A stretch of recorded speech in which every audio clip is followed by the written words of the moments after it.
আসসালামু আলাইকুম, স্বাগত জানাচ্ছি আরটিভির দুপুরের সংবাদে। আপনাদের সঙ্গে রয়েছে আমি নীরা ফেরদৌস। প্রত্যেকটি মানুষকে স্বাবলম্বী করতে সরকার নানামুখী উদ্যোগ নিয়েছে জানিয়ে প্রধানমন্ত্রী শেখ হাসিনা বলেছেন, তরুণ সমাজকে চাকরির পেছনে না ছুটে উদ্যোক্তা হতে হবে। নিজ নির্বাচনী এলাকায় সব জমি সমবায়ের মাধ্যমে চাষের ব্যবস্থা করা হবে বলেও জানান প্রধানমন্ত্রী। টুঙ্গিপাড়ার মতন সারা দেশেই সমবায়ের মাধ্যমে কৃষি উৎপাদন বাড়ানোর ধারণা ছড়িয়ে দিতে সবার প্রতি আহ্বান জানান প্রধানমন্ত্রী শেখ হাসিনা। রুহুল আমিনের ক্যামেরায় টুঙ্গিপাড়া থেকে জানাচ্ছেন রুহুল আমিন তুহিন। শুধু বক্তব্যই নয়, গণভবনে নিজে গড়ে তুলেছেন এক খামার বাড়ি। সামনে থেকে নেতৃত্ব দিয়ে যে কোনো উদ্যোগে পথ দেখান প্রধানমন্ত্রী শেখ হাসিনা।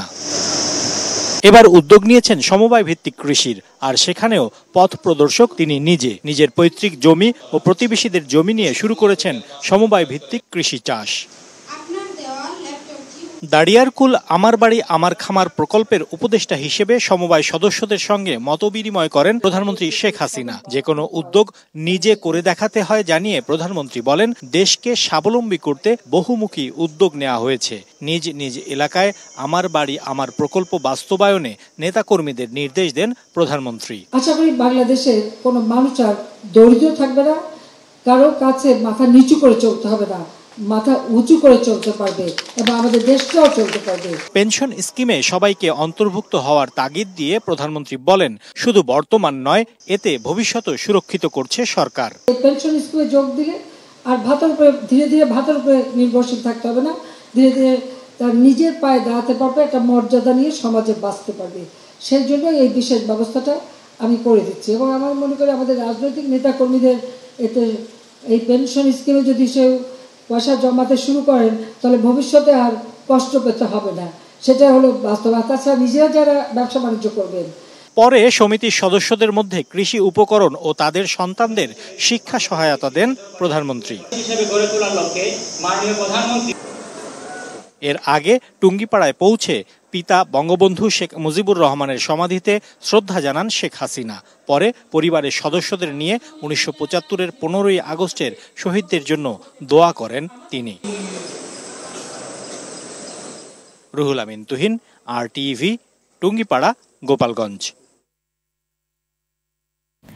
ক্রমে উত্তাপ বাড়ছে নিত্যপণ্যের বাজারে। সপ্তাহের ব্যবধানে প্রায় 30 টাকা বেড়ে ব্রয়লার মুরগির দাম উঠেছে 220 টাকায়, আর 40 টাকা বেড়ে সোনালিকা মুরগি বিক্রি হচ্ছে 420 টাকা পর্যন্ত। ডজনে 20 টাকা বেড়ে বাজারে বাদামি ডিম বিক্রি হচ্ছে 140 টাকায়। বেশ খানিকটা বেড়েছে সবজির দামও। 40 টাকা বেড়ে বেগুনের দাম উঠেছে 100 টাকায়। বিস্তারিত সেলিম মালিকের রিপোর্টে। প্রায় মাসব্যাপী খরার পর গেল কয়েকদিনের বৃষ্টি প্রকৃতিতে এনেছে স্বস্তি। তবে প্রকৃতির এই স্বস্তি মুরগির দামে বাড়িয়েছে অস্বস্তি। খামারিরা মুরগি ধরে রাখায় প্রায় রেকর্ড দামে বিক্রি হচ্ছে ব্রয়লার ও সোনালিকা মুরগি। গত সপ্তাহে আমরা বেচছি আপনার ব্রয়লার 185 টাকা 90 টাকা, আর এই সপ্তাহে বেচতেছি আপনার 220 টাকা কেজি। সোনালি এখন 420 টাকা, আগে ছিল আপনার 370 টাকা কেজি। নতুন মাল আসবে তারপরে যায় নিয়ন্ত্রণে আসবে বাজার, এছাড়া কোনো সম্ভব না।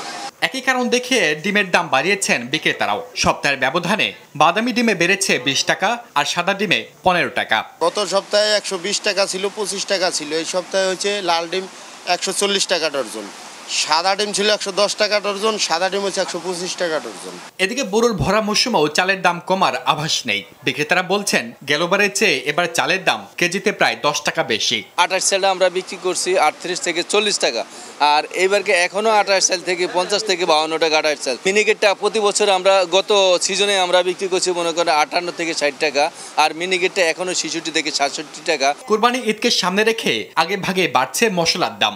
যে মিডিয়াম এলাচগুলো ছিল 1800-1700, সেটা এখন 3500-3600 টাকা। লবঙ্গ ছিল কত 1050-1100, সেটা এখন প্রায় 1700-1800 টাকা।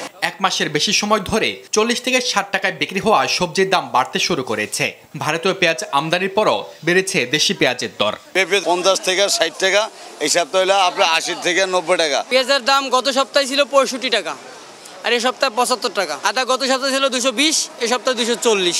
বাজারে গরুর মাংস বিক্রি হচ্ছে 780 টাকায়, আর খাসির মাংসের কেজি 1200।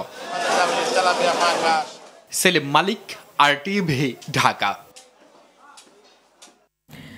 IMF এর প্রেসক্রিপশনে ক্রলিং পেগ পদ্ধতিতে ডলারের দাম 1 লাফে 7 টাকা বাড়িয়েছে কেন্দ্রীয় ব্যাংক। এ বিষয়ে মিশ্র প্রতিক্রিয়া জানিয়েছেন অর্থনীতিবিদরা। BIISS এর গবেষণা পরিচালক ডাক্তার মাহফুজ কবির মনে করেন ডলারের দাম বাড়াতে ক্রলিং পেগ নীতি মানা হয়নি। অন্যদিকে সিপিডির গবেষণা পরিচালক ডক্টর গোলাম মোয়াজ্জেম জানান দাম বাড়ানোর পদ্ধতি ঠিকই আছে, তবে ডলারের দাম বাড়ানোতে নিত্যপণ্যের দাম আরেক দফা বৃদ্ধির আশঙ্কা করছেন তারা। সেলিম মালিকের আরেকটি রিপোর্ট। চলমান রাশিয়া ইউক্রেন যুদ্ধের শুরুতে বিশ্বের জ্বালানি সহ নানা পণ্যের দাম বৃদ্ধির কারণে বাংলাদেশে শুরু হয় চরম ডলার সংকট। নানাভাবে টাকার মান ধরে রাখার চেষ্টা করা হলেও বেশি দিন তা ধোপে টেকেনি। খোলা বাজারে 85 টাকার ডলারের দাম উঠে যায় প্রায় 130 টাকা। এর মধ্যেও নানা কৌশলে সরকারিভাবে ডলারের দাম অনেকদিন 110 টাকা ধরে রেখেছিল বাংলাদেশ ব্যাংক। এবার তা বাজার ভিত্তি করার উদ্দেশ্যে ক্রলিং পেগ পদ্ধতিতে 7 টাকা বাড়িয়ে 117 টাকা নির্ধারণ করেছে সংস্থাটি। এইটা কিন্তু ক্রলিং পেগের উদ্দেশ্য নয়। উদ্দেশ্যটা হচ্ছে আস্তে আস্তে খুব ধীরে এবং খুব কম করে বিনিময় হার বাড়ানো। তো আমি মনে করি যে সেই পথে আসলে বাংলাদেশ ব্যাংক হাঁটেনি এবং এইটা যে কাজটা করলো বাংলাদেশ ব্যাংক সেটা কিন্তু এক ধরনের রিভার্স ট্রিটমেন্ট তৈরি করতে পারে। অন্যদিকে ডক্টর গোলাম মোয়াজ্জেম মনে করেন দাম বাড়ানো ঠিক হয়েছে। 7 টাকা বরঞ্চ আমার কাছে মনে হয়েছে যে কমই বেড়েছে, কেননা আমাদের ব্যবসায়ীদের কোনো কোনো সময়ে 125 টাকা 128 টাকার রেটেও তাদেরকে ডলার বাজার থেকে ক্রয় করতে হয়েছে, এরকম শোনা যায়। সুতরাং সেদিক থেকে যতটুকু বেড়েছে এটা এক ধরনের মডারেট ইনক্রিজ। তো বলাই হয়েছে যেহেতু ক্রলিং পেগ, তার মানে হচ্ছে এটা এক ধরনের অন্তর্বর্তী ব্যবস্থা, ধীরে ধীরে ধীরে ধীরে এটা পরিবর্তন হবে। তবে এই দুই অর্থনীতিবিদ মনে করেন ডলারের দাম বৃদ্ধির ফলে বাড়বে আমদানি খরচ, বাড়বে পণ্যের দামও। আমদানিকৃত কাঁচামাল, খাদ্যদ্রব্যের আমদানি ব্যয়, এই যে সমস্ত জায়গায় সরকার ডিউটি ফ্রি দিচ্ছে না, ডিউটি দিতে হচ্ছে, সে সমস্ত জায়গায় তো এর একটা প্রভাব পড়বে। তার কারণ আমরা এখন যে উচ্চ মূল্যস্ফীতির মধ্যে ঢুকে গেছি সেটা কিন্তু শুরু হয়েছে জ্বালানি পণ্যের দাম বৃদ্ধির মাধ্যমে এবং এখন এই 110 থেকে 117 টাকা করার কারণে এই আমদানি করা সমস্ত জ্বালানি পণ্যের দাম বাড়বে, এই পেট্রোলিয়াম, গ্যাস থেকে শুরু করে সবকিছু। এদিকে ব্যাংক ঋণের সুদের হার বাজারে চাহিদার যোগানের উপর ছেড়ে দিয়েছে কেন্দ্রীয় ব্যাংক। এতে সুদের হার বাড়বে আরেক দফা। বিনিয়োগ বাধাগ্রস্ত হওয়ার পাশাপাশি উৎপাদন খরচ বেড়ে যাবে বলে জানান অর্থনীতিবিদরা। বাংলাদেশ ব্যাংক একটা নীতি গ্রহণ করলে সেটা তারা বেশি দিন ধরে রাখতে পারে না, এইটাই হচ্ছে একটা বড় সমস্যা। সেলিম মালিক, RTV, ঢাকা।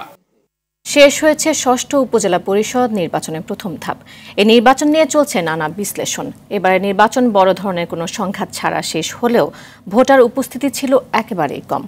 রাজনৈতিক বিশ্লেষকরা বলছেন প্রতিদ্বন্দ্বিতামূলক নির্বাচন ব্যবস্থা গড়ে না উঠায় আগ্রহ হারাচ্ছেন ভোটাররা। সেই সাথে নির্বাচন কমিশন আস্থা ফিরিয়ে আনতে ব্যর্থ হচ্ছে বলেও জানান তারা। আরও জানাচ্ছেন বিপুল দেব রায়। স্থানীয় সরকার নির্বাচন, যে নির্বাচন জাতীয় সংসদ নির্বাচনের আদলে না হলেও তৃণমূল রাজনীতির বহিঃপ্রকাশ ঘটে সবচেয়ে বেশি। তাই তো দলের চেয়েও ব্যক্তি অনেকটাই গুরুত্ব পায় স্থানীয় নির্বাচনগুলোতে। বুধবার ষষ্ঠ উপজেলা পরিষদ নির্বাচনের প্রথম ধাপ সম্পন্ন হয়েছে। এতে বিএনপি ভোট বর্জন করলেও প্রতীক ও প্রার্থী না দিয়ে আওয়ামী লীগ নির্বাচনে অংশগ্রহণ করে। নির্বাচনে আওয়ামী লীগ ও জাতীয় পার্টি ছাড়াও বিএনপির বহিষ্কৃত অন্তত 8 জন নেতা জয়ী হয়। রাজনৈতিক বিশ্লেষকরা বলছেন নির্বাচনে ভোটার উপস্থিতিতে ভাটা পড়েছে। প্রতিদ্বন্দ্বী ও আস্থার সংকট থাকায় ভোটাররা আগ্রহ হারাচ্ছে। যে কোনো সিস্টেমে নির্বাচনে একটা ক্যান্ডিডেটের একটা ভোটারদের প্রতি অ্যাকাউন্টেবিলিটি থাকতে হবে।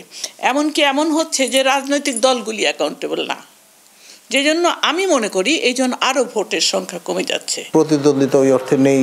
শাসক দলের নেতাকর্মী সমর্থকরাই ভিন্ন ভিন্ন ভাবে প্রতিদ্বন্দ্বী প্রার্থী হিসেবে দাঁড়িয়েছেন। বিএনপি তো ঘোষণা দিয়ে বয়কট করেছে, তো ফলে এক ধরনের স্পেস ছেড়ে দেওয়ার মতো। তবে এবারের নির্বাচনের সহিংসতা কমলেও নির্বাচন কমিশনের কিছুটা ঘাটতি রয়েছে বলে মনে করেন এই দুই বিশ্লেষক।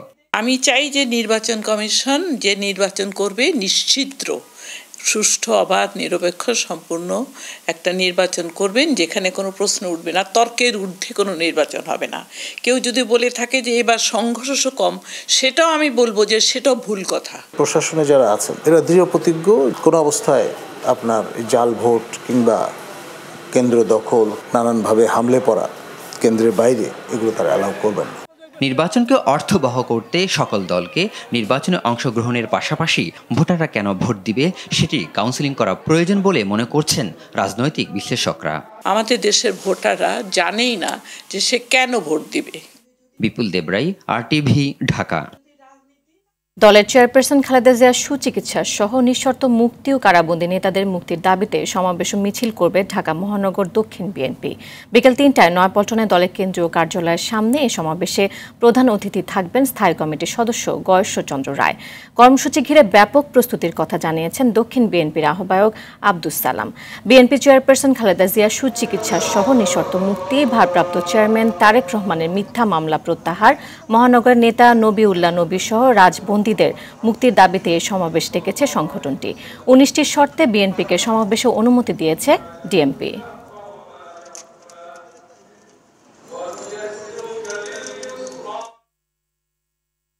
অর্থনৈতিক সংকটের কারণে সরকার টিকবে কিনা তা নিয়ে শঙ্কা জানিয়েছেন নাগরিক ঐক্যের সভাপতি মাহমুদুর রহমান মান্না। সকালে জাতীয় প্রেস ক্লাবের সামনে এক অবস্থান কর্মসূচিতে তিনি বলেন, বেগম খালেদা জিয়াকে মুক্তি দিলে সরকার সামাল দিতে পারবে না বলেই তাকে বন্দী করে রাখা হয়েছে। উপজেলা নির্বাচনে নজিরবিহীন কম ভোট প্রমাণ করে 7 জানুয়ারি নির্বাচনের মতো এই নির্বাচনেও সরকারকে প্রত্যাখ্যান করেছে জনগণ।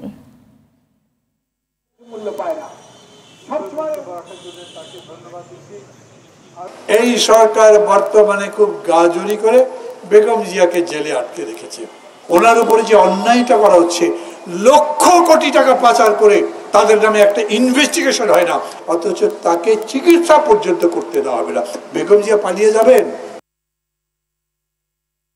হেলিকপ্টারে করে ঢাকা থেকে মানিকগঞ্জে নেওয়া হয়েছে পাইলট মোহাম্মদ আসিম জাওয়াদ রিফাতের মরদেহ। বেলা 12টার দিকে জেলা শহরের শহীদ মিরাজ তপন স্টেডিয়ামে তার মরদেহ বহনকারী হেলিকপ্টারটি অবতরণ করে। এই স্টেডিয়ামে বাদ জুমা আরেক দফা জানাজা শেষে জেলা শহরের সেউতা কবরস্থানে তাকে দাফন করা হবে। এদিকে রিফাতের অকাল মৃত্যুতে এলাকায় শোকের ছায়া নেমে এসেছে। একমাত্র ছেলেকে হারিয়ে পাগল প্রায় বাবা মা। এর আগে পতেঙ্গা ও ঢাকায় তার 2টি জানাজা নামাজ অনুষ্ঠিত হয়। বৃহস্পতিবার চট্টগ্রামের পতেঙ্গায় বিমান বাহিনী প্রশিক্ষণ বিমান বিধ্বস্তের ঘটনায় পাইলট মোহাম্মদ আসিম জাওয়াদ রিফাতের মৃত্যু হয়। আহত হয়ে হাসপাতালে চিকিৎসাধীন আছেন কো পাইলট সোহান।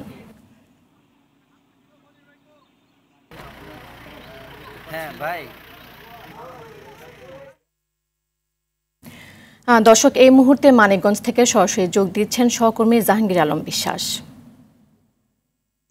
জাহাঙ্গীর, পাইলট রিফাতের দাফন কখন নাগাদ সম্পন্ন হতে পারে? এছাড়া পরিবারের সদস্যদের কি অবস্থা দেখছেন জানাবেন।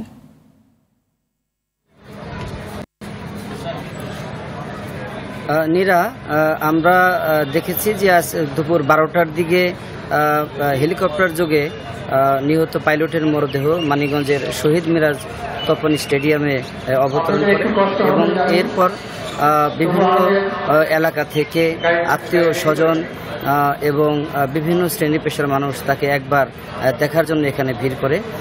আমি এখন যেখানে দাঁড়িয়ে আছি এই স্টেডিয়ামের একটি কোণে, সেখানে আমরা দেখেছি যে তার এই নিহতের মরদেহ রাখা হয়েছিল, কিন্তু এই 1 মিনিট আগেই এখান থেকে ঠিক তার মরদেহটি সরিয়ে নেওয়া হয়েছে এবং এখানে এই মাঠের শহীদ মিরাজ তপন স্টেডিয়ামের ঠিক পশ্চিম দিকে জানাজা প্রস্তুতি হচ্ছে। ঠিক এখনই কিছুক্ষণের মধ্যেই হয়তো জানাজা শুরু হবে এবং এখানে যে জানাজা হচ্ছে এই জানাজাটি 3য় জানাজা। আমরা জানি যে এর আগে চট্টগ্রামে প্রথম জানাজা হয়েছে, আজ সকালে 10টার দিকে ঢাকায় 2য় জানাজা হয়েছে এবং এখন 3য় জানাজা চলছে এবং এই জানাজা শেষ হলেই মানিকগঞ্জ জেলা শহরের সেউতা কবরস্থানে তাকে দাফন করা হবে। আমরা দেখেছি যে এই যে নিহত পাইলট অত্যন্ত মেধাবী ছিলেন এবং তাকে তার বাবা মার একমাত্র সন্তান ছিলেন। নিহত পরিবারের যে শোকাবহ পরিস্থিতি আমরা দেখছি এবং নিহতের মা কিছুক্ষণ পর জ্ঞান হারিয়ে ফেলছে। আমাদের এখানে আমরা কিছুক্ষণের মধ্যেই 2-1 মিনিটের মধ্যে জানাজা শুরু হয়ে যাবে এবং এরপরে তার দাফন হবে। এই ছিল আমার কাছে নীরা সর্বশেষ। আপনাকে ধন্যবাদ।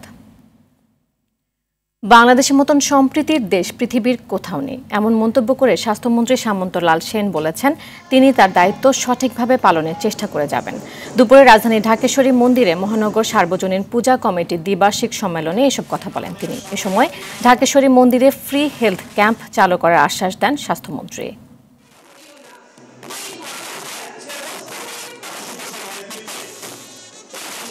এখানে একটা ফ্রি ক্লিনিকের ব্যবস্থা ছিল, সেটা কিন্তু এখন হচ্ছে না।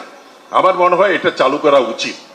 আপনারা যদি প্রতিবন্ধের দিন এখানে রুগীর গরিব বিনামূল্যে যারা গরিব শ্রেণীর লোক তাদের ব্যবস্থা করেন, আমি এখানে স্পেশালিস্ট পাঠানোর ব্যবস্থা করব।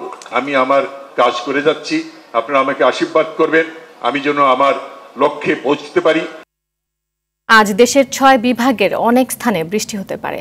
আবহাওয়া অধিদপ্তরের পূর্বাভাসে বলা হয়েছে রাজশাহী, ঢাকা, ময়মনসিংহ, খুলনা, বরিশাল ও সিলেট বিভাগের অনেক জায়গায় এবং রংপুর ও চট্টগ্রাম বিভাগের কিছু কিছু জায়গায় অস্থায়ীভাবে দমকা বা ঝড়ো হাওয়া সহ বৃষ্টি বা বজ্রসহ বৃষ্টি হতে পারে। সেই সঙ্গে কোথাও কোথাও বিক্ষিপ্তভাবে শিলাবৃষ্টি হতে পারে। এই বৃষ্টির ফলে আজ সারা দেশে দিন ও রাতের তাপমাত্রা সামান্য কমে যেতে পারে বলে আবহাওয়া অধিদপ্তর জানিয়েছে। এমন বৃষ্টি এবং মোটামুটি সহনীয় তাপমাত্রা আগামী সোমবার পর্যন্ত থাকতে পারে। এরপর তাপমাত্রা আবার খানিকটা বাড়তে পারে।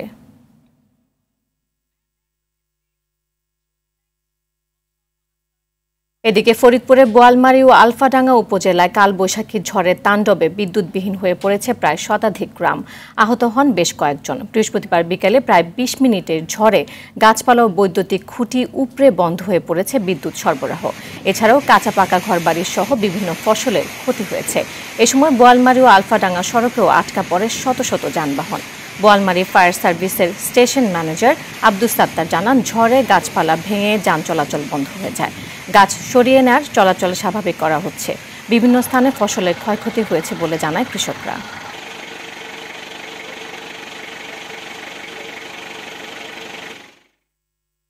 সাতক্ষীরায় চলছে আম সংগ্রহ কার্যক্রম। গোপালভোগ, গোলাপখাস, শাড়িখাস, বৈশাখী ও মুম্বাই এই 5 জাতের আম সংগ্রহে ব্যস্ত সময় পার করছেন চাষিরা।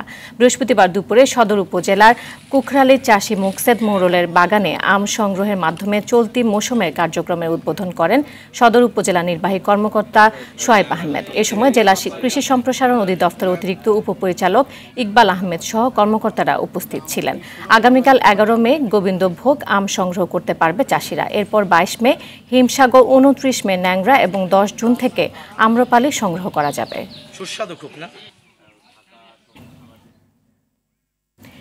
1.5 বছরের জায়গায় 5.5 বছরেও শেষ হয়নি জয়পুরহাট শহরের 4 লেন সড়কের কাজ। রাস্তার 2 পাশের ভবন ভেঙে ধীর গতিতে চলছে ড্রেনের কাজ। এতে যানজট সহ নানা ভোগান্তি পোহাচ্ছেন শহরবাসী। কাজের অগ্রগতি না হওয়ায় কর্তৃপক্ষের উদাসীনতাকে দায়ী করছেন স্থানীয়রা। যদিও দ্রুত গতিতে কাজ চলছে বলে দাবি সড়ক বিভাগের। জয়পুরহাট প্রতিনিধি রাশিদুজ্জামানের তথ্যচিত্র জানাচ্ছেন নাদিরা সুলতানা। শহরের 0 পয়েন্ট থেকে হারাইল পর্যন্ত জয়পুরহাট বগুড়া আঞ্চলিক মহাসড়কের 2.5 কিলোমিটার 4 লেন সড়কের নির্মাণ কাজ শুরু হয় 2018 সালের সেপ্টেম্বরে। 1.5 বছরের মধ্যে কাজ শেষ হওয়ার কথা থাকলেও জমি অধিগ্রহণ, ভবন ভাঙা, ড্রেনের 70 ভাগ কাজ ছাড়া 5.5 বছরে সড়কের কাজের দৃশ্যমান কোনো অগ্রগতি নেই। এতে যানজট ভোগান্তি নিত্যদিনের সঙ্গী হয়ে দাঁড়িয়েছে এলাকাবাসীর। প্রায় আগে 10 থেকে 15 মিনিট লাগতো, এখন 1.5 থেকে 2 ঘন্টা লাগে শুধু যানজটের কারণে। যানজট নিরসন করার মতন আজকে জয়পুরহাটের কোনো প্রশাসন নাই। 4-5 বছর থেকে ড্রেনে কাজ করতেছে, একদিন কাজ করে 15 দিন বন্ধ। লোক ঢুকতে পারছে না দোকানে এবং আমাদের গ্যাস একদম শেষ হয়ে গেছে। 2 দিন আগে এখানে দেখছি 2 জন লোক পড়ে যায়, তারা আহত হয়েছে। আমাদের এই ফুল লেনটা 5 বছর থেকে পড়ে আছে, তার মানে বিস্ফোরা হয়ে দাঁড়াইছে। আমাদের ব্যবসা বাণিজ্য সব অচল হয়ে আছে। ধীরগতিতে কাজ চলার কারণে যানজট হচ্ছে বলে জানান পুলিশ সুপার। ফোর লেন হচ্ছে, এই জন্য 2 পাশে ড্রেনেজ সিস্টেম নির্মাণ কাজ চালু থাকার কারণে রাস্তা নেরু হয়ে যাওয়ার কারণে কিন্তু প্রচন্ড যানজটের আশঙ্কা করছে আমরা। এদিকে ভোগান্তি লাঘবে অল্প কিছুদিনের মধ্যে কাজ শেষ করার আশা সড়ক বিভাগ, ঠিকাদারি প্রতিষ্ঠানের। নতুন ড্রেন নির্মাণ করতে হচ্ছে, এখানে বেশ কিছু ইউটিলিটি আছে, বিদ্যুতের পোল আছে, কিছু স্থাপনা রয়েছে, মসজিদ, দোকান, মার্কেট, এগুলোকে আমাদের ক্রমান্বয়ে সরাতে হচ্ছে। আমরা চাইলে যে এটা রাতারাতি করে ফেলতে হবে তা না, এগুলো ওভারকাম করে আমরা যথেষ্ট আন্তরিকতার সাথে কাজ করছি। স্বপ্নের 4 লেন সড়কের কাজ শেষ হলে বগুড়া সহ আশপাশের জেলার সঙ্গে জয়পুরহাটের যোগাযোগ আরও সহজ হবে। নাদিরা সুলতানা, RTV। বাংলাদেশের নতুন মার্কিন রাষ্ট্রদূত হিসেবে ডেভিড মিলের নাম ঘোষণা করেছে হোয়াইট হাউস। ঢাকায় নতুন রাষ্ট্রদূত হিসেবে তাকে মনোনীত করেন প্রেসিডেন্ট জো বাইডেন। মিলের মনোনয়ন এরই মধ্যে সিনেটে পাঠানো হয়েছে। শুনানির পর মিলকে যোগ্য মনে হলে তবেই মনোনয়ন চূড়ান্ত করে রাষ্ট্রদূত করে তাকে ঢাকায় পাঠানো হবে। হোয়াইট হাউসের তথ্য অনুযায়ী ডেভিড মিল প্রায় 10 বছর আগে ঢাকায় মার্কিন মিশন উপপ্রধান ছিলেন। বর্তমানে তিনি চীনের বেইজিংয়ে মার্কিন দূতাবাসে অন্তর্বর্তীকালীন চার্জ দ্য অ্যাফেয়ার্স হিসেবে দায়িত্ব পালন করছেন।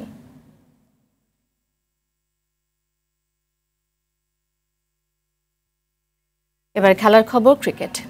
জিম্বাবুয়ের বিপক্ষে 5 ম্যাচ সিরিজের চতুর্থ টি20তে আজ মাঠে নামবে বাংলাদেশ। মিরপুর শেরে বাংলা স্টেডিয়ামে খেলা শুরু হবে সন্ধ্যা 6টায়।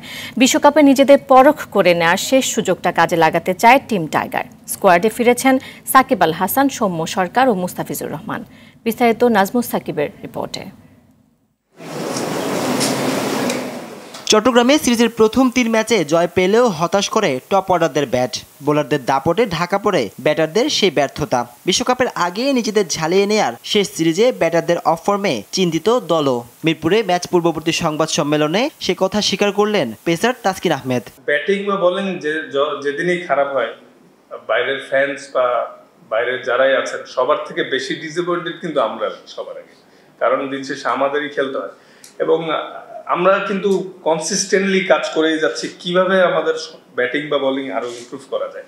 এটা আমরাও বুঝতে পারছি যে আমাদের এক্সপেকটেশন ওয়াইজ স্টার্ট হচ্ছে না, এটা নিয়ে কাজ হচ্ছে এবং আসলে সর্বোচ্চ চেষ্টা করা ছাড়া তার কোনো কিছুই হাতে নেই। তো চেষ্টা করে যাচ্ছি, আই হোপ সামনে বেটার কিছু হবে এবং ইনশাল্লাহ এই 2টা ম্যাচও আগের ম্যাচগুলো থেকে বেটার হবে ব্যাটিং।